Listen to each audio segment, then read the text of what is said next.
परवेज इलाही ने असेंबली ना तोड़ी तो इस्तीफे दे देंगे। पीटीआई रहनुमा हाशिम डोगर का दो टोक ऐलान। प्रेस कॉन्फ्रेंस में कहा कि देखते हैं फिर हुकूमत कैसे चलती है। तहरीक इंसाफ में जो भेड़ बकरियां थी सब फरोख्त हो चुकी है। 178 में से कोई रुकन कहीं नहीं जाएगा।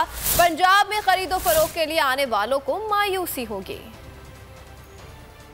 हुक्म करेंगे, अगर चौधरी परवेज इलाही साहब असेंबली रिजॉल्व नहीं करेंगे तो हम अपने रिजाइन जमा करवा देंगे। उसके बाद हम देखेंगे ये हुकूमत कैसे चलती है। भेड़ बकरियों के सौदे जो पहले भी माजी में करते रहे और जो सुना है आजकल आए बैठे हैं, ये मायूस होंगे। जितने बकरे थे वो फरोख्त हो चुके हैं। अल्लाह की मेहरबानी से अब ये गयूर हैं जो 178 हैं पाकिस्तान तहरीक इंसाफ के और 10 हमारे साथ ताफ लीग के हैं। इनमें से कोई एक भी हमारा भाई दोस्त बहन जाने के लिए तैयार नहीं है।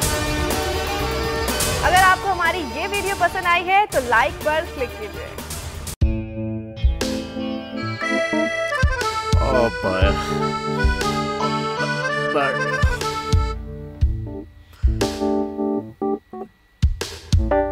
इंतशार से निकलने का वाहिद हल इंतखाबात है। हकीकी आज़ादी मार्च आज रवा।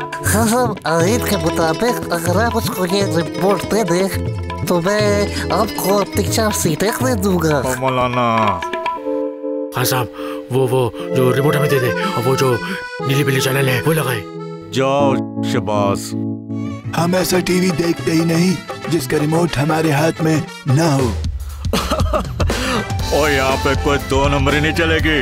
और हम कोई गुलाम है जो आप रिमोट मांगे हम दे दें? Absolutely not. यहाँ पे सिर्फ पाकिस्तान का नंबर 1 चैनल चलेगा, बोल, जो हकीकी सहाफत की जंग लड़ रहा है पाकिस्तान के लिए।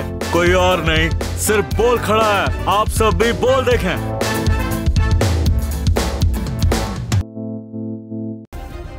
सब्सक्राइब करें और बेल दबाएं ताकि कोई खबर रह न जाए।